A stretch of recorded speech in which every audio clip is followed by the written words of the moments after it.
Hello साथियों, नमस्कार। मेरा नाम बिमला पाल। मेरे YouTube channel video with Bimla पर आप सभी लोगों का बहुत बहुत स्वागत है। दोस्तों, और बताइए आप लोग कैसे हैं? उम्मीद करती हूँ कि आप लोग ठीक होंगे, स्वस्थ होंगे। दोस्तों, आज हम फिर आए हुए हैं अपने चैनल पर एक नई कहानी के साथ में। पर कहानी सुनाने से पहले मेरा आप लोगों से एक अनुरोध है कि अगर आप लोगों ने अभी तक मेरे चैनल को सब्सक्राइब नहीं किया है तो प्लीज़ चैनल को सब्सक्राइब कर दें, लाइक और कमेंट अवश्य करें। और जो लोग चैनल को सब्सक्राइब कर चुके हैं उनसे मेरा यह अनुरोध है कि वीडियो को लोगों में शेयर अवश्य करें। दोस्तों, आप लोग का सहयोग बहुत ज़रूरी है, क्योंकि आप लोग के बिना यूट्यूब पे काम करना और आगे बढ़ना बहुत कठिन होता है। पर आप लोग मेरे अच्छे दोस्तों में से हैं, तो मेरा वीडियो जितने लोगों के पास पहुंच रहा है, प्लीज़ आप सभी से मेरा यही निवेदन है कि ज़्यादा से ज़्यादा चैनल को सब्सक्राइब करें और लोगों में शेयर करें। तो चलिए, आप लोगों का ज़्यादा समय न लेते हुए हम सुना रहे हैं एक कहानी। कहानी है फैमिली की।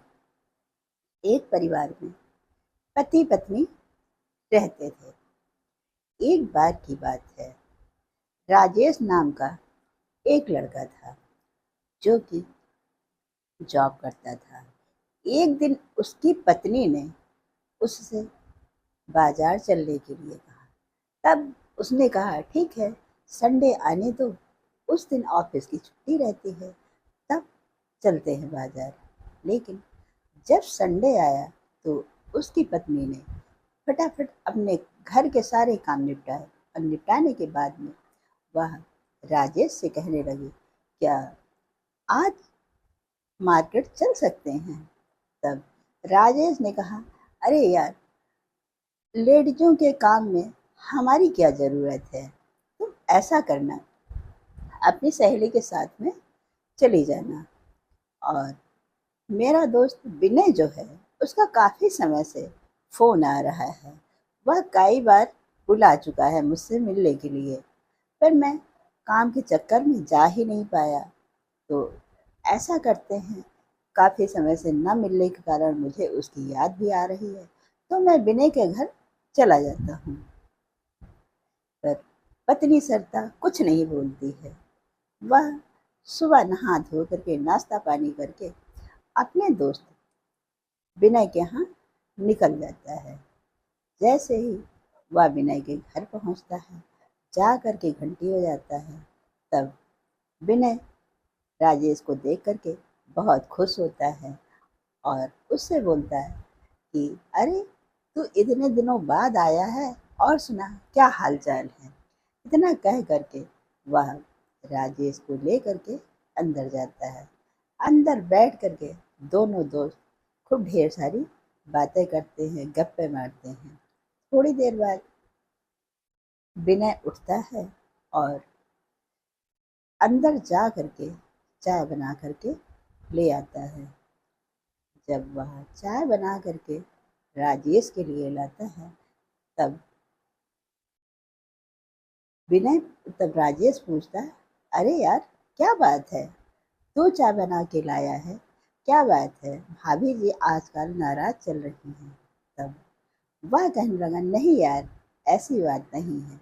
जब तेरी भाभी नाराज होती हैं तब तो ठीक इसका उल्टा होता है।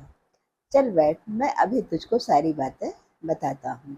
और यह कह करके राजेश और विनय बैठकर चाय की चुस्कियों के साथ साथ बातें करने लगे। तब वह बताने लगा कि तेरी भाभी जब नाराज होती हैं तब वह खुद ही सारे काम अकेले करती हैं, पर संडे का दिन जब आता है तो मैंने यह सोचा कि तेरी भाभी तो डेली काम करती हैं, हम लोग ऑफिस जाते, ऑफिस के बाद सीधे घर आ जाते, लेकिन हम लोगों की जो वाइफ है उनका काम पूरे दिन नहीं ख़त्म होता है। और जब ऑफिस से घर आ करके खाना वगैरह खा करके हम लोग इतने थके हुए होते हैं कि चुपचाप सो जाते, एक दूसरे से बातें भी नहीं कर पाते। इसलिए मैंने यह सोचा कि संडे के दिन तेरी भाभी कुछ नहीं करेंगी, घर का सारा काम मैं ही करूँगा। हाँ, पर यह ज़रूर है, घर के काम में वह मेरी हेल्प अवश्य करती है। इतना सुनते ही राजेश सोचने लगा कि अरे! कितनी अच्छी बात है। एक मैं हूँ जो मेरी पत्नी ने मुझसे बाज़ार जाने के लिए कहा, तो मैंने यह कहकर टाल दिया कि औरतों के काम में हमारी क्या ज़रूरत है, तुम अपनी सहेली के साथ चली जाना। जब खाना आया तो दोनों दोस्तों ने खाना खाया। अब उसके घर की चाय भी उसको फीकी लगने लगी, खाने में भी कोई स्वाद नहीं लग रहा था। फटाफट उसने खाना फिनिश किया।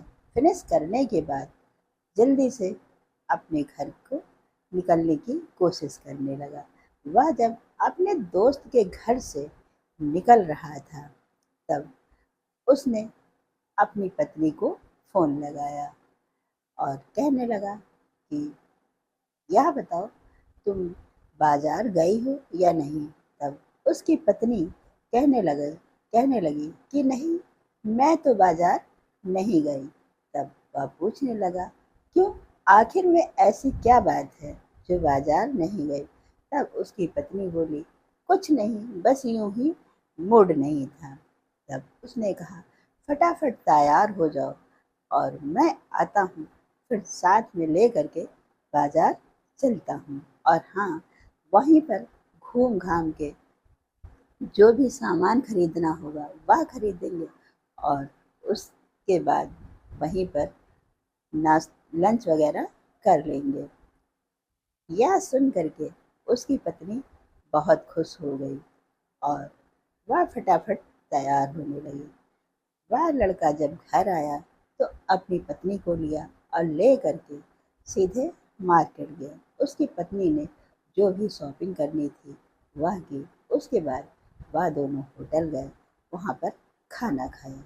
दोस्तों, यह रही एक छोटी सी कहानी। इस कहानी से हमें यह सीख मिलती है कि हमारे घर की जो पत्नियाँ होती हैं, वह ऐसा नहीं कोई काम नहीं करती। घर में बहुत सारे काम होते हैं, सिर्फ बात होती है समझने की कि पति लोग अपनी पत्नी के विषय में क्या समझ रखते हैं, उनका क्या कर्तव्य होना चाहिए। जब विनय को, राजेश को अपनी बात याद आई, तब उसको अपने दोस्त की बात याद आई। सुन करके उसको बहुत आत्मग्लानि हुई और उसने सोचा कि मेरा दोस्त विनय कितनी अच्छी बात बता रहा है। अब आज के बाद से मैं भी कभी भी ऐसा नहीं करूँगा और अपनी पत्नी के काम में पूरा सहयोग करूँगा, ताकि हम लोग बैठ करके एक दूसरे के विषय में बातचीत कर सकें, एक दूसरे को और अच्छे से समझ सकें। दोस्तों, यह रही एक छोटी सी कहानी। हम फिर मिलते हैं आप लोगों को अपनी अगली वीडियो में। तब तक के लिए नमस्कार। जय हिंद, जय भारत।